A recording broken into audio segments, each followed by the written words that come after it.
Are you a movie buff? Do you love dissecting and analyzing your favorite films?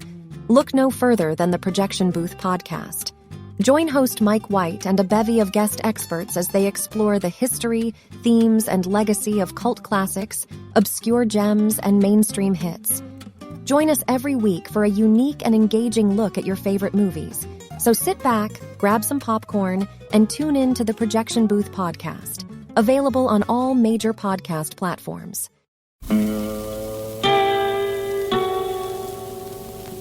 Hello, filthy movie lovers. My name is Gentry Austin. And I'm Casey Scott. And we're the hosts of the Sin Syndicate, film podcast for something weirdos, anti-criterion bros, and Joseph Sarno aficionados. Join us semi-weekly as we peer into the adults-only theaters and sticky-floored cinemas of the golden age of sexploitation, when the morals were loose, the laws were murky, and the intercourse was all simulated. Find us now on the Someone's Favorite Productions podcast network.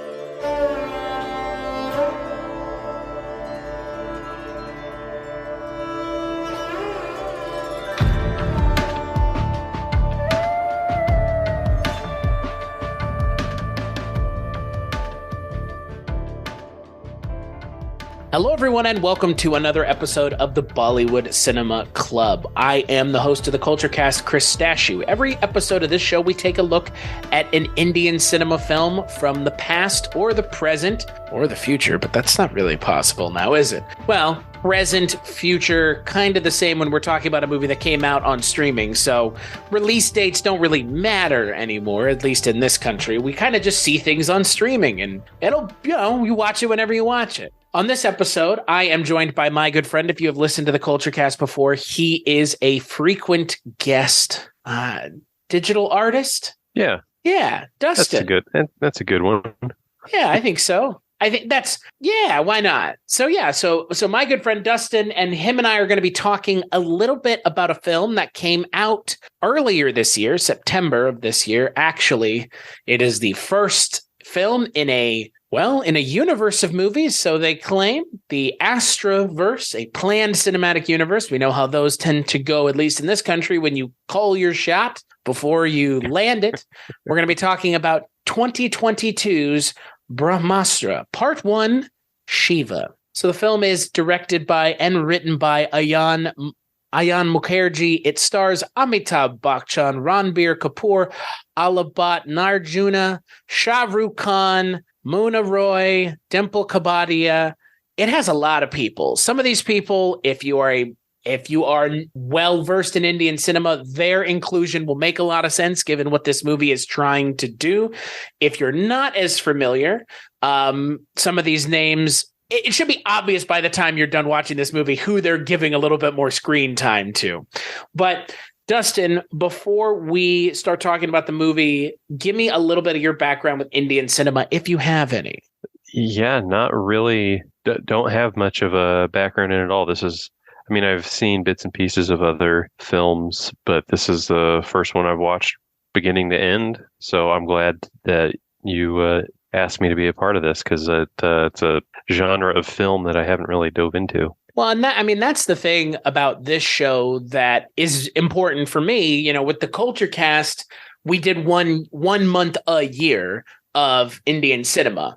But, looking at kind of the trends and what the expectations were and where the audience is, it's kind of obvious to me people want more Indian cinema content. So we spin this show off, and it's okay if you've never seen Indian cinema before. That's the point of this show, is to introduce it to you and then get you to watch more of it, because 9 times out of 10, 10 times out of 10, the movies that we're watching are very good and are indicative of high quality Indian cinema. That all out of the way. So Brahmāstra is the first part of a 3-part film series, with the first movie being Brahmāstra Part 1, then Brahmāstra Part 2, and then I'm assuming Brahmāstra Part 3. First movie is all about the character Shiva, played by Ranbir Kapoor, who is a very famous, very well-known Indian actor. He was featured on the Forbes India Celebrity 100 list and has been since 2012. He's one of the highest paid Indian actors in Hindi cinema, and he's a 6-time Filmfare's award winner, which is the equivalent of an Oscar or an Academy Award in this country. All right. He plays Shiva in this film, an orphan who finds out that he is the possessor of the Agni-astra, which is the astra of fire, because all of these people in India have the special power of the astra.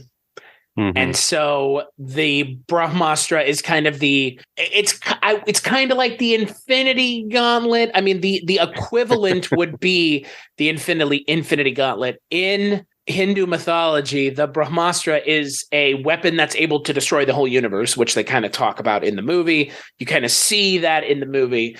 But the entire film is Shiva learning who he is, meeting Alia Bhatt's character who plays Isha, and finding out his place in the world, also while running into Amitabh Bachchan and Shah Rukh Khan and a whole bunch of other kind of very well-known Indian actors.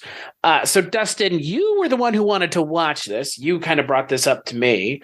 Mm-hmm. So why did you want to watch this movie? And what did you think watching it? So the only reason I heard of it is the algorithm on the streaming platform recommended it for me. So based on what I've watched previously, I thought I might like this. And looking into it, watching the trailer, I was like, yeah, this looks kind of fun. And I know we've talked about these type of films and wanting to do them. So I was like, yeah, let's do this one. Apparently the computer logic thinks I'll like it. So I was pretty excited to get into it. And after watching it, I mean, first and foremost, the visuals are pretty fun. They're great. I love the lighting.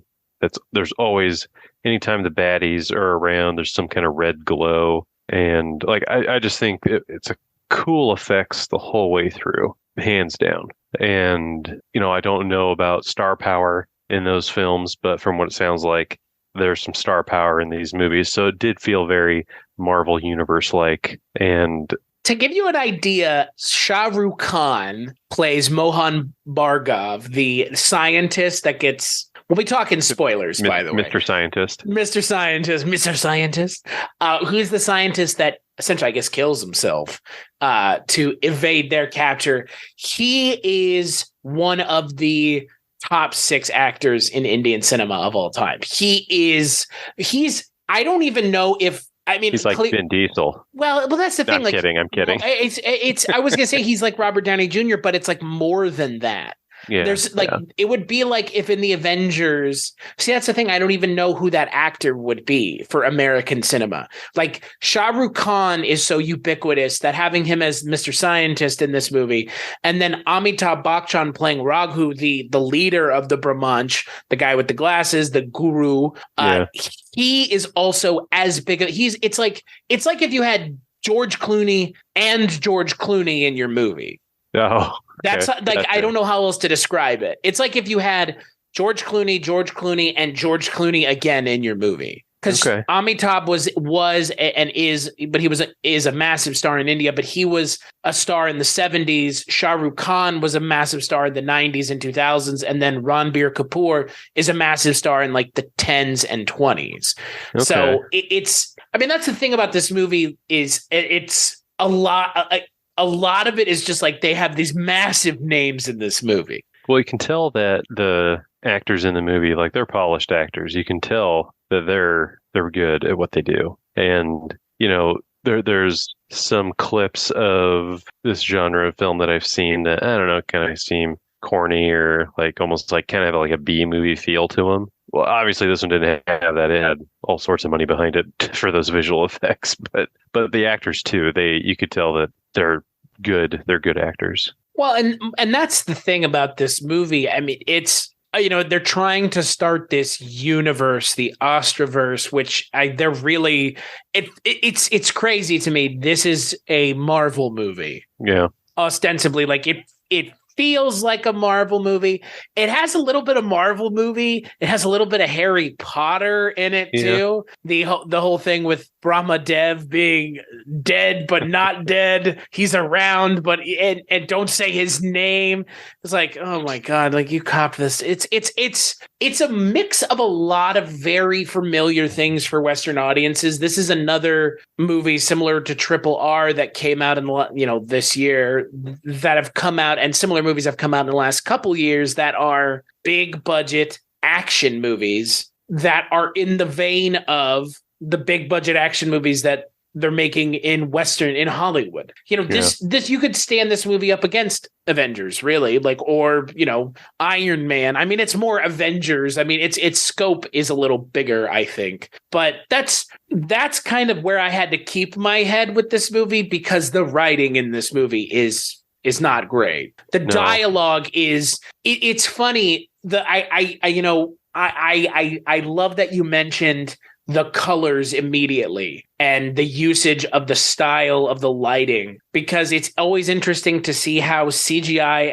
and visual effects are used and interpreted through non-Western eyes. That's one way of doing it, is really making sure that everything is stylistically interesting and nice to look at, and giving the audience something to constantly be seeing that they maybe have never seen before, or at least something that's interesting to them. Well, and to that point, there's a lot of contrast in the movie, in the visuals, like black, bright red, black, bright blue. Like there was something always to like draw your attention and be like, ooh, what's that? It's like watching fireworks. Well, and I mean, again, like it's no different than a Marvel movie, right? I mean, they're in most of these Marvel movies, again, Marvel stuff is a little bit more grounded in reality, so it's not constantly interesting. But there are parts of this movie early on in this movie where there's not a fair amount happening. There's a lot of stuff with Shiva and Isha in the orphanage, and that's, I mean, again, it's my issue with this movie is it is taking our Marvel movies and stripping out all of the things that make the characters interesting and leaving us with the most one-dimensional characters I have ever seen. Like our main hero, it's shocking how one note he is. Yeah. He's like perfect. He's the kind of guy you'd want to bring home to your mom. Like he's perfect. He says the right thing all the time. Oh yeah. All the time. He's always got a quotable line. Yeah, it's actually insane the kinds of things his character says in the movie. Oh, you are my one love. I love you forever. It's all about love. And what, they've known each other for 3 days? Yeah. And now she's pregnant with his son. It's like, oh my god. What's crazy to me about this movie is the lack of quality, like dialogue is very apparent. Like anytime the characters interact with each other, it's very stilted. It's like it threw me right away. It's the prequels bad. Like it's as bad as the prequels, Star Wars movies. It threw me right away. Mr. Scientist is talking to like the assassins. He's like, "What's your name, huh?" He's like, "Oh, you're a bull. You're a cheetah." And I'm like, "What are you talking about? Like, why are you talking about names and wanting to name them? They're here to kill you." You know what it reminded me of? It reminded me of, it's like, you know what it is? You remember in Infinity War when they fight those dudes in the street and Tony Stark is like, Squidward. Like it's, again, I'm not just filler. Well, I'm not bemoaning the movie. I'm just, it's interesting to see where they're drawing influences from in Western cinema and how they're interpreting it through the lens of Indian cinema. It's something that's lost in the translation, and I don't know what it is. I've been sitting last night when I was watching the movie, and every time the characters were opening their mouths, the dialogue was just so banal for the most part. Like Shiva, it says nothing of value in the entire movie. Yeah. He is a one-note character. Okay, so let's build the perfect character, right? So he's an orphan, automatically sympathetic. Automatically sympathetic. Orphan. Okay, so let's build on his backstory a little bit more. He's an orphan who his mom saved him from his dad, who is the ultimate evil, ? Probably not, though, given that this may have influences of Star Wars and other mainstream media stuff. Okay, so his mom saved him from his dad, who was the ultimate evil. All right, so again, massively sympathetic character. And then what does he do for a living? Works in an orphanage and loves children.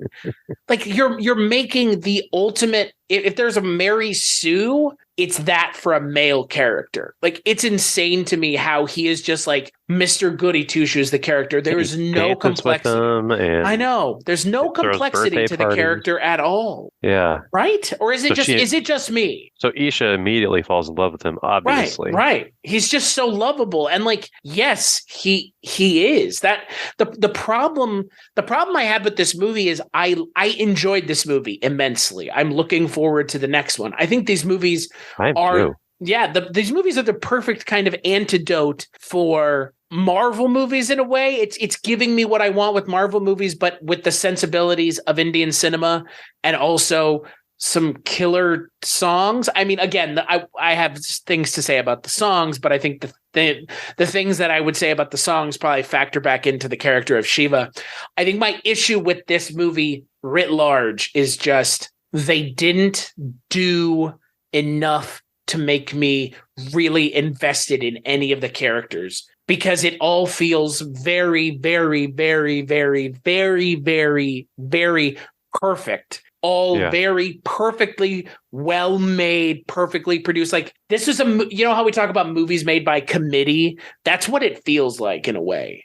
Like, it's too perfect. Like, all the dialogue is just there's the characters. There is no shade of gray to the character at all. Nothing. And I just, he's the Wonder Boy, right? Yeah, and their whole relationship is just kind of on fast forward. If you think about this being a 3-part series, and you compare that back to like a Marvel movie, you know, there's relationship tribulation that happens through, like, for instance, like Hawkeye and Black Widow. They're never romantically involved, but they have this push and pull the entire time with their friendship, you know, and then at the very end, we all know what happens, you know, but their relationship has so much story throughout the whole thing. Whereas this, in the first 15 minutes, these two are in love and they're ride or die. Like, he says he's going to go save this person from God knows what. And she's like, I'm coming with. Like, you just met yesterday. Well, she loves him. Yeah. And I guess to hell with the orphanage. Like, yeah. Who's watching that place? Well, and again, that's the thing. That's the thing about the movie. Like, you have a very traditional plot structure. You have a character at the beginning who dies, who sets up the rest of the kind of the rest of the movie's action of going on the quest of Shiva and Isha to learn about his past. But you have Shah Rukh Khan in your movie, and you kill him in the first 30 minutes. Again, it is an extended cameo. They didn't want to pay a 3-hour Khan paycheck. Khan price. Yeah. An SRK 3 hour. Yeah, well, that's the thing. I mean, it's nice to see him. He's obviously very charismatic. His dialogue is some of the only dialogue that halfway works, because he plays it with enough tongue in cheek where it's kind of him being smarmy, but yeah, it's too bad that he just unceremoniously bites it in the first half hour of the movie. Yeah, I kind of did like his character from the get-go, and I was like, oh, they're going to kill him. Right, like this, yeah. And what's funny is, again, like they saw something like Avengers, and they said, okay, we have the Iron Man character. Let's put the Iron Man character in our movie, because again, that's feels like what that's supposed to be an analog of, right? Yeah. And we'll just kill him in the first 30 minutes. I like that idea. Just don't like that it's SRK, who's an amazing actor who could have been used to better effect in this movie. And Mr. Scientist, like, come on. I mean, there's a lot of matter of factness with the script. Like, then they're going to find. They're at one point they're talking about going to kill the artist. Like he has a name. They say his name several times, Anish Shetty. But then they're like the artist. The artist. Who's also an archaeologist. He wears many hats. It's funny. This really feels like a Marvel movie. Again, not lowest common denominator, but it's being made for the most amount of people. What I actually dug about it, almost, I mean, I'm a comic book fanatic. I love, when the Marvel MCU stuff started, I saw that first Avengers movie and I was in, I was like, I can't wait till they do this for the rest of my life. And they're going to. Yeah, boy, aren't they? But what I really liked about this, and what kind of made it different, I mean, there is a strong foundation of Marvel, or I'm not going to say DC, but Marvel foundation. I was like, this is heavily influenced by Marvel and almost nothing else. Yeah. But what I really liked about this one was what really got me on board was the kind of mythological aspect of it. Like I Greek mythology, I think that stuff is so cool. So like diving into that part of it with this, like, I don't know, it had me really intrigued and paying attention because it was kind of fun. Well, and I agree with you. So that for me is what I appreciate about this is the same thing that you said, the idea that we're kind of leaning on Hindu mythology, something that already exists. I mean, they have a pantheon of gods who all have interesting and unique stories about them. I mean, there you go. I'm kind of excited to see where they take that. Right. I'm with you. I think that'll be cool. And I'm with you because that for me is the exciting part about this series. The vision. I mean, again, it's a visually arresting movie. I mean, the amount of money, the amount of time and effort that they put into the visuals is just, it's really impressive. I just really wish that they had put more time into the script. It really suffers. I mean, it really suffers. There are so many times in this movie where you have these grand set pieces, these massive action set pieces, and then it's sandwiched between two really, really mediocre scenes of dialogue where the characters are, talking to one another in a house or, doing something. And it's like, they have no chemistry. The lead, I didn't find Ranbir Kapoor to have a lot of charisma. Frankly, he just seemed kind of mechanical. I don't know. He knew what to say. I don't know. It didn't seem very natural, his performance. Yeah. Yeah. He hit everything perfectly, which makes it seem, like you said, mechanical or just unnatural in a way. Yeah, and I haven't seen him in anything else. I have seen Amitabh and SRK in plenty of other things.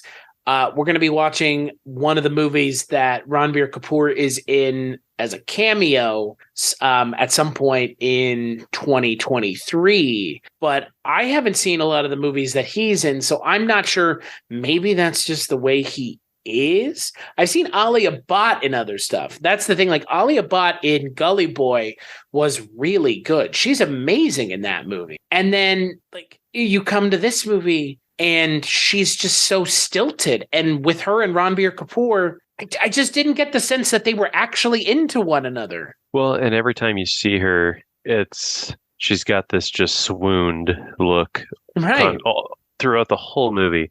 They cut to her and she says the word Shiva probably 300 times. The name Shiva. Shiva, Shiva, Shiva, Shiva, Shiva. It's constant. It's like, and she has, again, like all the other characters in this movie, she has no character. Mm-hmm. And I understand why. I understand some of the choices because, again, they're having to really lay the groundwork here for a lot of stuff, right? They're trying to do another 2 movies and a TV show and all this other subsequent content that comes after this movie because they're setting out to make a cinematic universe.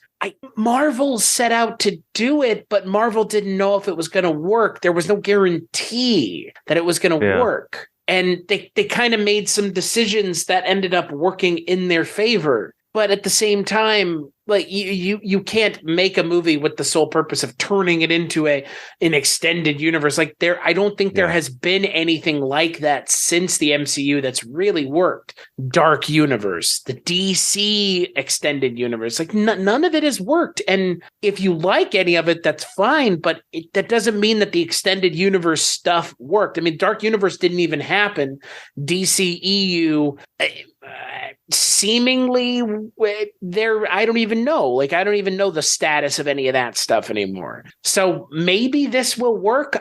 I'm always hesitant when someone is putting the chicken and the egg out of order. You can't put one before the other. You can't expect that your chickens are going to hatch just because you have a bunch of giant eggs. I mean, this movie made a ton of money, right? I mean, this movie was massively successful. So it was the highest grossing Indian cinema or Hindi film of 2022 and the 5th highest grossing Indian film of 2022. Like, it's nothing to sneeze at. There was a tweet I saw that made me laugh. It said Brahmāstra had all the Astras: money, star cast, visual effects to make a great cinematic experience, except for script Astra.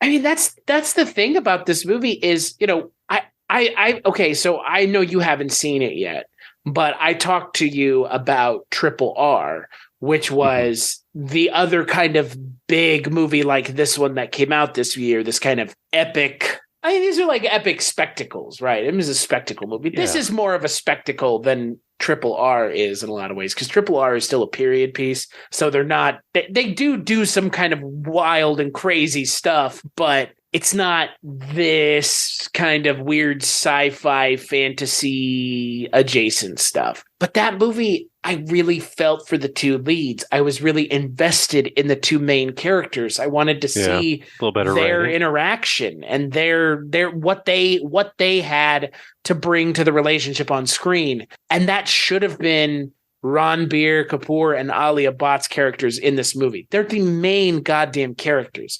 And I don't care about their romance plot line at all. I don't care about their relationship because the movie has not made me care. The movie just goes, all right, we're showing you interesting stuff. The dialogue, not as important. Like, again, it's a visually arresting movie, but you cannot rest on that alone. Yeah. I was going to say too, the like actual cinematography, like the camera work, everything is such a dramatic shot. Every shot, everything is a very compelling, well-composed shot. There's nothing that's just like B-roll or, it's just everything is so polished. It's like the most epic. It's like one of the more epic movies. It's epic for epic's sake. And I've seen a lot of that in Indian cinema. There tends to be in these kinds of Indian cinema films, they do a lot of slow-mo or they do a lot of really kind of trick filming or tricks of the trade type thing. This movie has a ton of that. Yeah, slow zoom, slow pull out, lens flare, pan. Everything's just so like it was almost overwhelming. I'm like, oh, man, another drama shot. But I mean, that's the note they were going for, was to just make it like so epic. Well, and that's the thing. I mean, it does feel in a lot of ways like, if it has a basis in mythology, it kind of feels like modern day mythology. Like that's what they're ultimately angling for. And I mean, again, you have the character of Shiva, who is an orphan, but he's also the son of two gods. So he can wield the Brahmāstra, which is like, it's like the infinity glove, but he's also Agni Astra. So he's he's imbued with the power of Agni, which is the power of fire. So he's kind of like Thor. Well, that's the thing. I mean, that's, the characters in this movie, like they don't really have analogs in Marvel. I mean, there are some that are close, like Shah Rukh Khan's Iron Man, but like Shiva is Thor adjacent, I guess. Because he kind of has able to create his own fire at the end, like Thor is able to produce his own lightning without the hammer. But he also has the powers of a god. Yeah. Because at the end, he blocks all the fire from the universe being destroyed. I don't know how else to describe it. Like the universe starts getting destroyed and he stops it. He protects Isha and takes it all into him. And that's when he sprouts all the arms. Yeah. But what's weird is he's Superman, but he's also, it's weird because like the character's Superman. He's the perfect character, like you said. Yeah. He's perfect. Like, and I'm not saying like he's perfect as a character, like the character is written with no flaws. How is that interesting? Yeah. How is that remotely compelling is my question. In what universe is writing a character who has no character flaws compelling? I mean, there's a whole moment where the movie just stops. Amitabh goes, "Let me tell you about your mother and father." And then we spend 10 minutes going through flashbacks. And it's like, oh my God, like movie. I get that they have to mythologize these characters within the movie because that helps build the world and build up the backstory. But did they have to do it all in the first movie? Right. Well, that's the thing. If it's an extended universe, you don't have to do all of it now. I mean, there was 2 Iron Man movies, a Captain America movie, a Hulk movie, an Avengers movie, all before Thanos ever happened. A Thor movie. Yeah. Like where does it go from here? The stakes are already that the world was in the middle of being destroyed. Yeah. Entirely. We started with Endgame. And that's the thing. I mean, that is the thing that is interesting when you mention it because DC did the same thing. They just tried to rush to the end. They said, all right, well, we don't care if you spent 10 movies building all of this up. We know what people want. People want to see Superman and Batman and Wonder Woman together. So Batman v Superman, Dawn of Justice. Yep. And then what came after that? Literally Justice League. like that's the thing. And in this movie, there wasn't Darkseid. Right. Well. Depending on which one you watch. Depending on the version you watch. And that's the thing about this movie. This is really like if you just sat down and watched the Avengers. I want a Jack Snyder cut of Brahmāstra. Right. With even more slow motion. Give me more dialogue. Give me more stilted, just like the dialogue is so stilted, it would make George Lucas blush. It makes the prequels look like cinema classics. That's the thing. Like everything about this movie is really good until the characters open their mouths.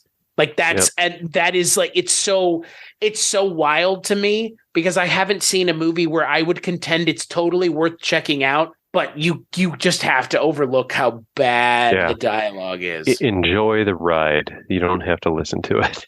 Well, and that's the thing. To speak to the ride part of the movie, you kind of already mentioned it before.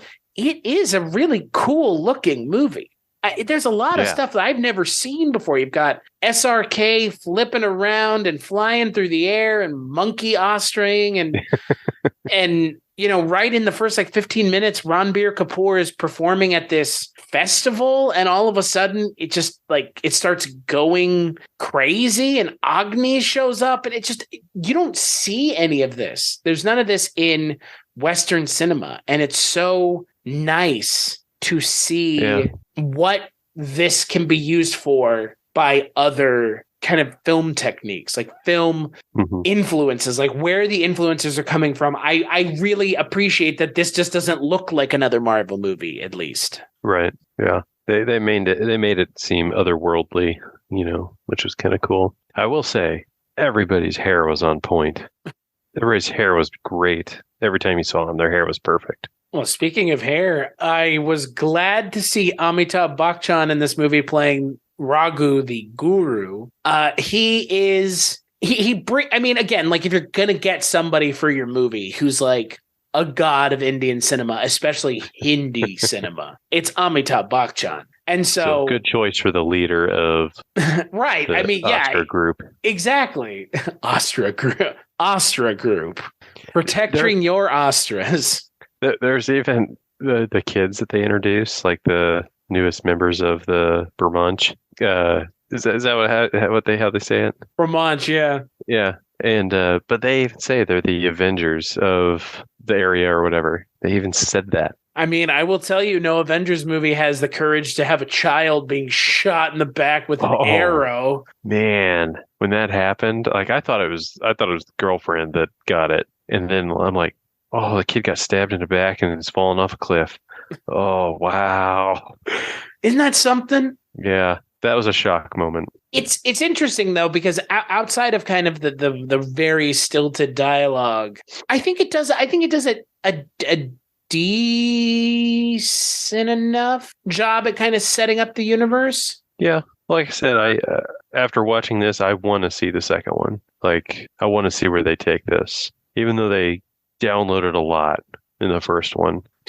now I want to see what happens next. It's more like with the level of exposition that they set up. It's like Avengers 2. Yeah, it's like it's wild how much just exposition they get out on screen. I mean, that scene where Amitabh just starts talking about Shiva and his mother and father. I mean, that's like 10 minutes, and that's just one of those scenes.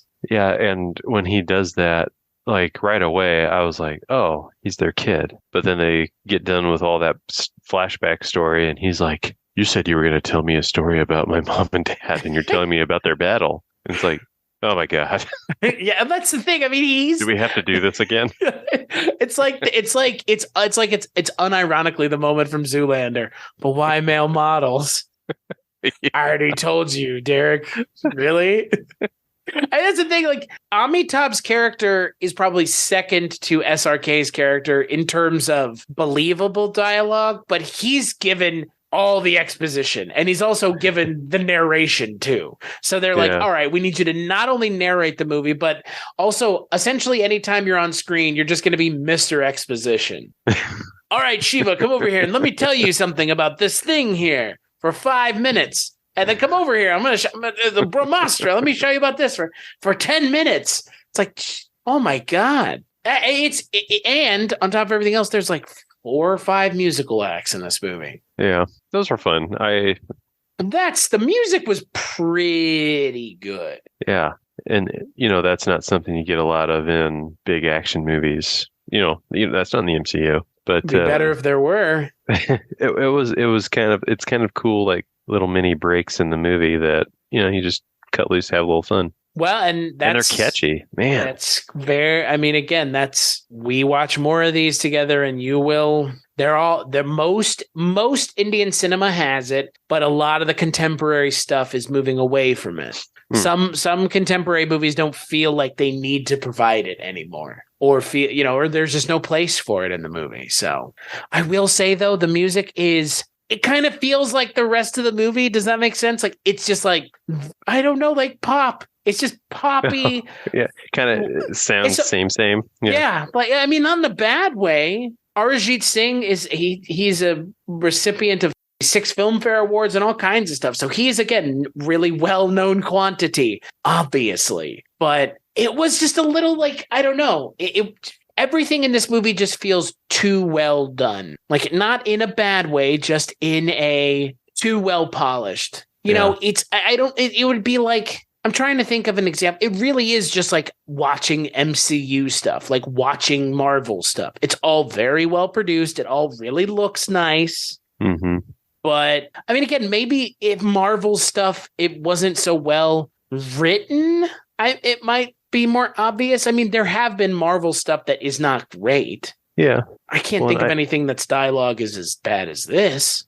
Yeah. I mean, it's wild. Like, the performances. Even She-Hulk was pretty good. The performances aren't bad. Like, it's not the performer's fault. It's not Ranbir Kapoor or Alia Bhatt. Like, that's the thing. Like, I know that they're good. Even though I haven't seen any other Ranbir Kapoor movies, I know he must be a good actor. Yeah. And he's not bad in this movie. It's just like, why make his character so bland? Like, it's like they had the idea of Hindu mythology. It's a starting place. Okay, so we're going to have the character be kind of, all right, he has the power of the gods, but he's not a god, but he has the power of the gods, and he doesn't know how to wield it. But once he figures out how to wield it, that will allow him to prevent the destruction of the universe, because the bad guys are trying to use the Brahmāstra to destroy the universe, I guess. But why they were not able to make us care about the main character is a little bit beyond me. Because by the end of the movie, I'm excited to see where it goes, only because my hope is that whoever they introduce in the next movie is actually an interesting character.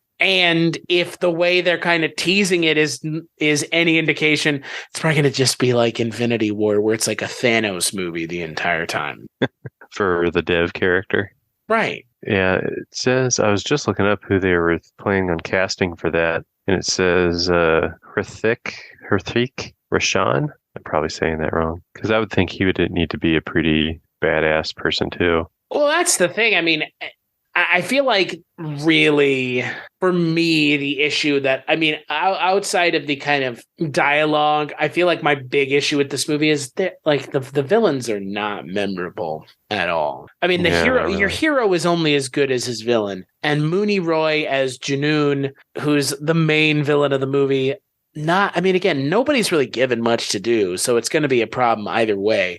At least Saurav Gujar as Zor is kind of cool. I think he's the one who's jumping off the walls, and you know, he's the one that I think he calls Cheetah. SRK calls Cheetah at the beginning of the movie. Yeah. He's an interesting character, but neither one of them are believable threats. Yeah. Well, at the end, the guy who's like the bull, like almost like a juggernaut character. I mean, he was kind of, every time he hit somebody, he'd go, ah! but I kind of liked him as a bad guy. It didn't, let me put it this way. It didn't have the stakes. It's weird. The stakes of this movie are Infinity War, but there's no villain of Infinity War caliber. It's like it's in a lot of ways, it's like that Justice League movie, the Whedon version, where the main threat is being stood in by a smaller threat who is the emissary of the main threat. That's kind of what this movie has a feel for. You know what I mean? Like it feels that same way, where you're preparing us for the big villain in the next movie of Dev, but there's nobody in this movie that really is as big of a threat as it's his character's dad. Yeah. So I don't know. It was weird to me, because by the end of the movie, I was really excited to see where it goes because of the Dev character and kind of what that means for the narrative, and how this movie ends with, you know, Shiva is now wielding the Brahmāstra.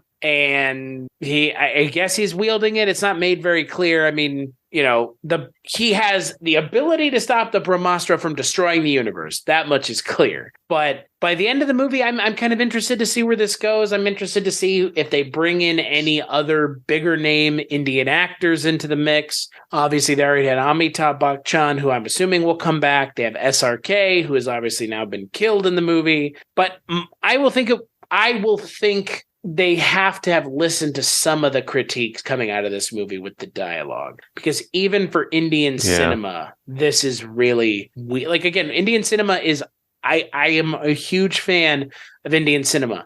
This is bad in a way that I am not used to in Indian cinema. This is bad in just like it's just so one note, and I don't understand why it's one note. There's an interesting story there to be told. There's some interesting drama to be mined. And instead of mining it, they just kind of go, you like perfect characters who are perfect all the time?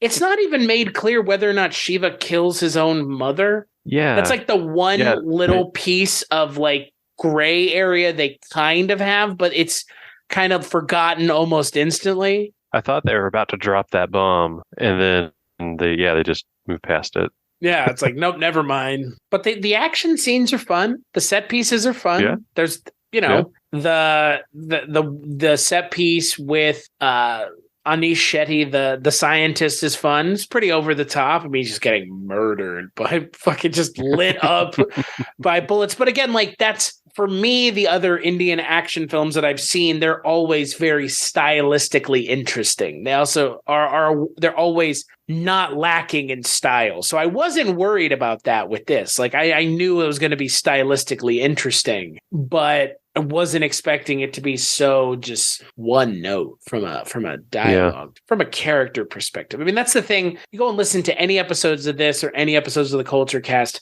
9 times out of 10, I talk about how naturalistic the acting is in these Indian cinema films, how relatable and interesting the characters are and how you're often invested in the characters completely and they're fully realized by the end of the movie, I would give none of those compliments to this movie whatsoever. And again, I know the actors in this movie have got to be good actors because some of them I have seen in other things and they're great, and some of them I haven't seen, but they couldn't have made it into this movie if they weren't a great actor.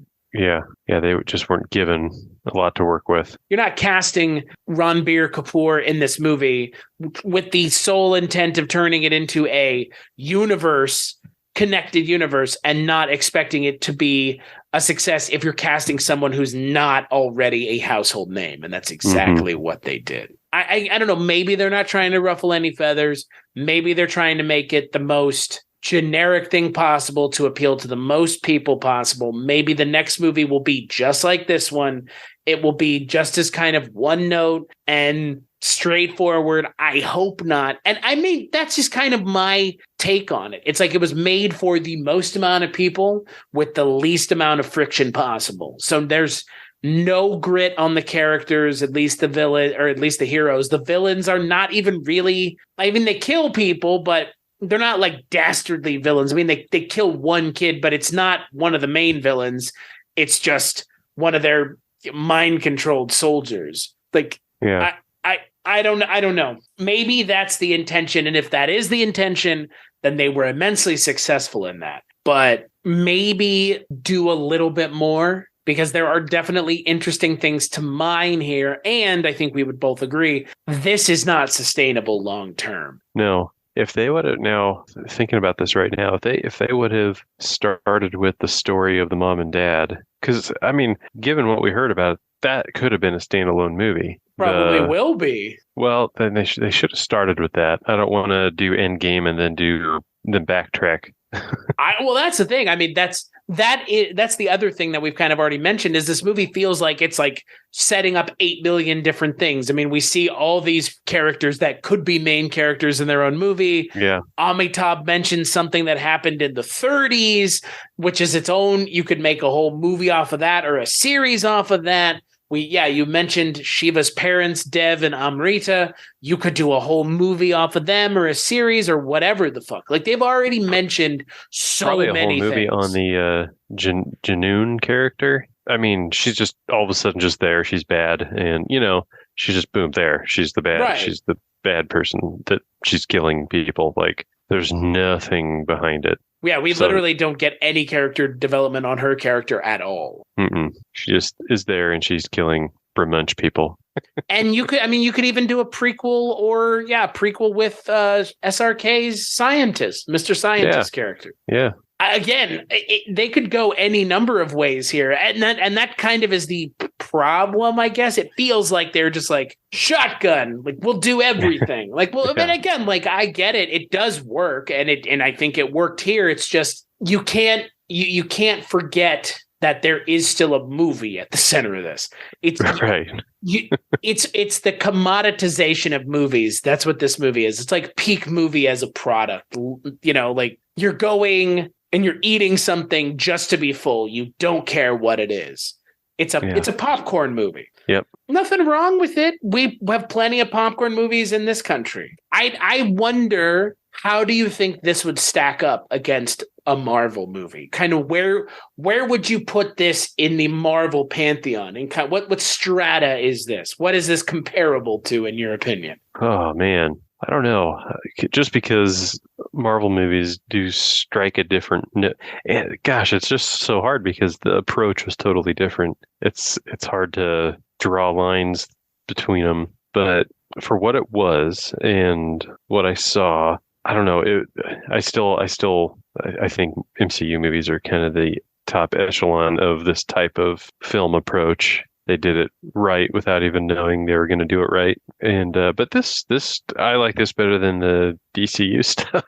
Well, I would say that this is as good as. So we're in phase 4 right now. I would say this is as good as some of the mid phase 2, late phase 2 Marvel stuff like Doctor Strange, Ant-Man. I mean, Ant-Man is my favorite Marvel movie, Ant-Man 1 and Ant-Man 2, and Ant-Man just as a character is my favorite character. But it's kind of in there. It's not like the best movie, I think, critically, because I love Ant-Man, but I'm not going to contend that Ant-Man is the best MCU movie. I know it's not, but it's my favorite.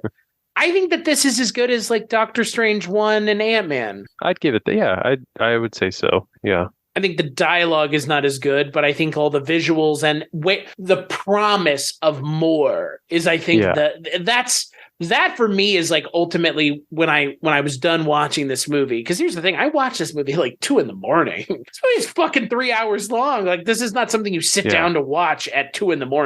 I watched the whole thing. I watched it from start to finish in one sitting. I didn't want to stop it. It was so entertaining. And I think it's because of the promise of more. Like, what comes next? Yeah. There's a lot of depth of lore that they can have a lot of fun with, I think. Well, and again, I mean, this is a really good starting place. I mean, this is the first movie in this universe, and it made money. Mm-hmm. So I don't think we have to worry about not getting at least one, probably 2 more.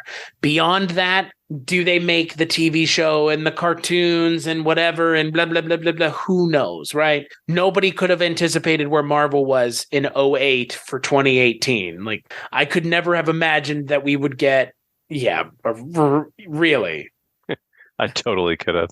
And then we'll get Thanos, and then we'll get Doctor Strange, but we won't have the X-Men because they don't own the license for that. So there will be no Wolverine or Charles Xavier, but we'll have Guardians of the Galaxy there. Man, if that was you, fucking go buy a lottery ticket right now, pal. I wasn't far off.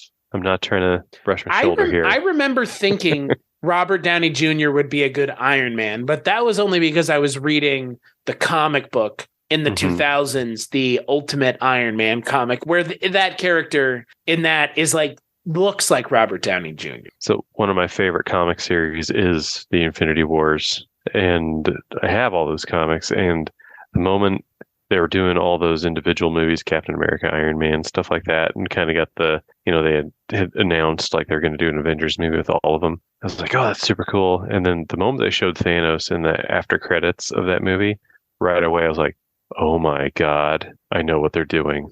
Like, we're going to see Infinity Wars. And they did it. I was excited since that point. And that's where I kind of walked away from with this movie. By the end of it, I was on board for whatever comes next. And I will watch it with a heavy dose of excitement, because this was a really good starting place. All of the really terrible, again, can't emphasize how bad the dialogue in this movie is. It's laughably bad. You would not be remiss if you laughed at half of the dialogue in this movie. I chuckled at like half of the things the characters in this movie say. It's so just white knighty, like fucking just, it's so cringy. Corny. Yeah, it's corny. Yeah, it's just so dopey. And again, it's like false sentimentality. It's like nobody's actually like this. Nobody talks this way. You are talking this way like a character in a movie. But even with all of that, where this movie ends up was so interesting, and the promise of what we will get next, I think, is so different from anything else that we have seen, that I think whatever it is, I'll be excited to watch it. But you could do worse than this as a starting place. You could do better, but DC didn't do better than this. Man of Steel is not better than this movie. Now, they made a big splash with this movie, right? It was, like you said, throw everything in it, make a big splash. So what do they do with the next one? I mean, it's got to be just as big or bigger, right? Well, that's the thing. I mean, that's what I was saying. Like, I don't know who else they could get, what other Indian cinema actors they could get. I mean, there are people that they could put in this movie. They could get Amir Khan in the next movie. They could get Rajnikant. They could get, Anil Kapoor. I mean, they could get plenty of people for the next movie. I don't know if that's the answer. I think, whoever they cast as Dev obviously is going to be a big question, and that's going to be an important role to land. I just think that I don't know where they go. Where they left it is Dev is escaping. Yeah. I don't know enough about Indian mythology or Hindi mythology to have an idea where they go. And again, it's kind of modern day reinterpretations of Hindu mythology. So now, I don't know if you did what I did, but I did watch through the credits just to see if there was a post-credit scene. An end credit scene?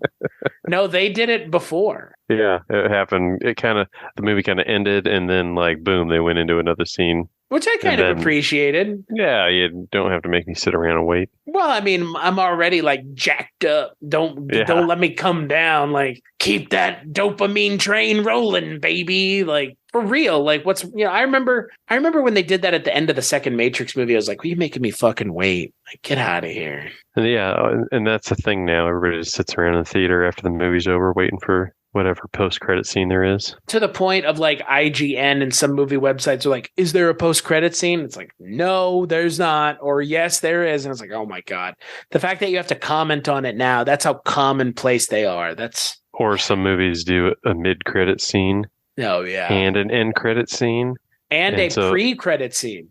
So people leave and they're like, oh, there's another? Oh, crap. Yeah, I've run into that too. Yeah. I don't know. I mean, again, I don't know where they go from here. I don't know what the next Brahmāstra movie holds, but it's supposed to come out in 2025. So that's 3 years from now. Put it on the calendar. Yeah. Does it come out in 2025? Who knows? That's the expectation. I'm hoping it does. This movie was a lot of fun. It's not much of anything in a lot of ways. I wouldn't say it's like a fast food meal, but it's like snacks. It's popcorn. It's a popcorn movie. Do not expect to get much out of it other than being entertained. And to be fair, movie's not doing much else. This movie exists to entertain you. It's not asking you to do much. It's not even expecting that you're going to ask it to do much other than entertain you. And that's maybe why the characters are drawn so broadly, but it works. I mean, it works. Criterion, thought-provoking dialogue here.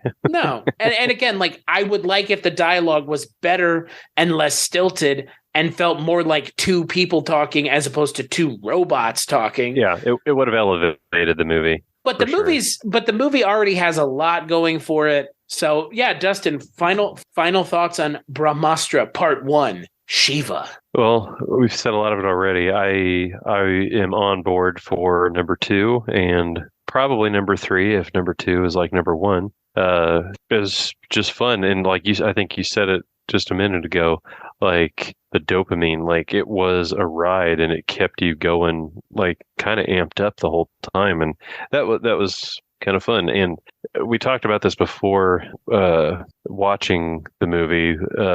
If any listeners are going to watch it, don't watch it with English audio dubbed over, because that'll just make it even worse. Oh, did you watch any of it? No.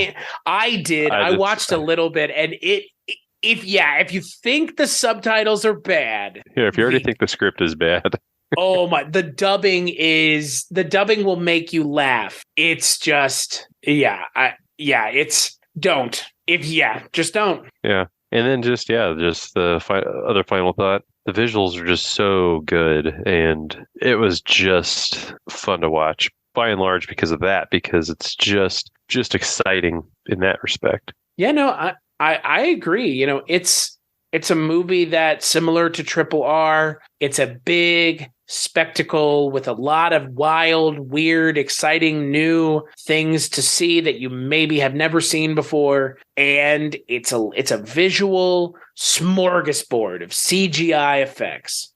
Does it live up to the character building of Triple R, a movie that I immensely enjoyed on all fronts? No. But it doesn't have to be entertaining. Right.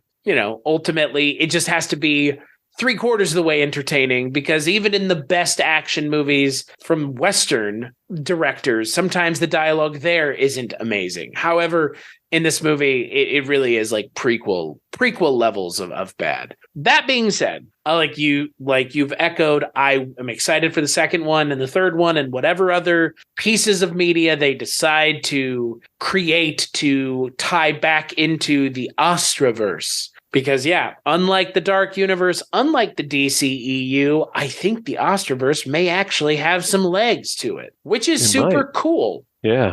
And in 2022, aka earlier this year, the director of the film went to Los Angeles and was talking directly with Kevin Feige, all about, during an international movie summit, all about probably universe creation. So who better to... crossover. Oh my God.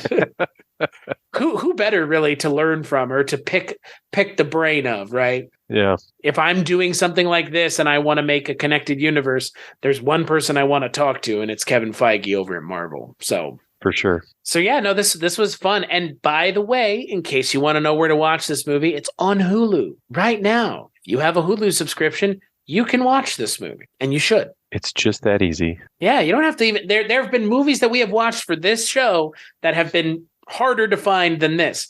This is an easily accessible movie. Just like Marvel movies. It's easy to find. It's on Hulu, a streaming platform you may even already have. So... And if you don't usually watch movies that have English subtitles, step out of your comfort zone. You're going to enjoy it. And then you've got something interesting to talk about at work with your coworkers. Be like, hey, I watched this movie called Brahmāstra. Well, and honestly, I would advocate for just turning the subtitles on all the time anyways with everything. Yeah. I don't watch without subtitles anymore. Like, it actively bothers me if I watch something without subtitles. I always have closed captioning or subtitles on because it started that way with our first daughter because we turned the TV way down, don't want to wake her up. So we just watch the closed captioning on. Now we do it because we can't hear it anyway because the kids are playing so loud. Well, and also from what I have heard, putting subtitles on is good for kids with their kind of reading thing. Yeah. I mean, you're still reading, so... Yeah. And our 7-year-old has caught stuff that comes across the screen. There you go. Like the Brahmāstra. The Brahmāstra. So until next time, you can find me over at weirdingwaymedia.com. That is the website where all the podcasts that I work on. Until the next episode of the Bollywood Cinema Club, you can find me over at weirdingwaymedia.com. That's the podcast network where you can find this show along with a whole host of other shows. True crime, narrative, all different kinds, supernatural, paranormal. If you can't find it on there, it's probably not worth listening to. As for me, you can find me over at cstachiw.com. But again, Weirding Way Media is really the best place to go. As for this show, BollywoodCinemaClub.com, social media if you want to. If not, whatever. Social media is dead. What I've heard. And yeah, Dustin, thank you so much for joining me. This was a lot of fun. Yeah, it was. Can't wait to do another. And yeah, we'll catch you on the next episode.